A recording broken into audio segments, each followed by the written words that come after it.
விருச்சிக ராசி அன்பர்களே, இன்று சந்திரன் உங்கள் ராசிக்கு 12ஆம் இடத்திலே இருக்கின்றார்.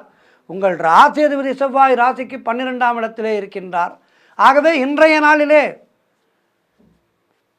உங்களுக்கு வெளிநாடு செல்வதற்கான முயற்சிகளை மேற்கொண்டிருந்தீர்கள் என்றால் அதிலே வெற்றி கிடைக்கும்.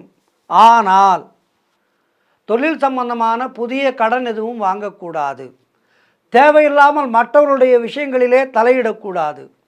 கணவன் மனைவியிடையே சண்டையும் சச்சரவும் ஏற்படுகின்ற நாளாக இருக்கின்றது. குலதெய்வ வழிபாடு வெற்றியை தரும். இவற்றையெல்லாம் கடக்க வேண்டும் என்றால் குலதெய்வத்தை வழிபட வேண்டும். இதுதான் உங்களுக்கு இருக்கிற ஆப்ஷன். குலதெய்வத்தை அதிகாலையிலேயே நினைத்து விளக்கேற்றுங்கள். உங்களுடைய குலதெய்வம் முனீஸ்வரனா, முனீஸ்வரா இன்றைய பொழுதை நல்லதாக்கி கொடு என்று சொல்லி அதிகாலையிலே எழுந்து விளக்கேற்றுங்கள். அருகிலே நிச்சயமாக ஏதேனும் ஒரு கோவில் இருக்கும். அந்த கோவிலுக்கு சென்று கோவிலிலே முனீஸ்வரன் சன்னதி இருந்தால் முனீஸ்வரனுக்கு ஒரு தீபம் ஏற்றி வைத்து விட்டு வணங்குங்கள். அல்லது முனீஸ்வரனை மனதிலே நினைத்து கொண்டு வீட்டிலே விளக்கேற்றுங்கள். மொத்தத்தில் குலதெய்வத்தை நினைக்க வேண்டும். உங்களுடைய குலதெய்வம் என்னவோ அந்த குலதெய்வத்தை நினைத்து பணிந்து வணங்க வேண்டிய நாள் இன்றைய நாள். காரணம், இன்றைய நாளிலே உங்களுக்கு கிரகங்கள் சாதகமாக இல்லை.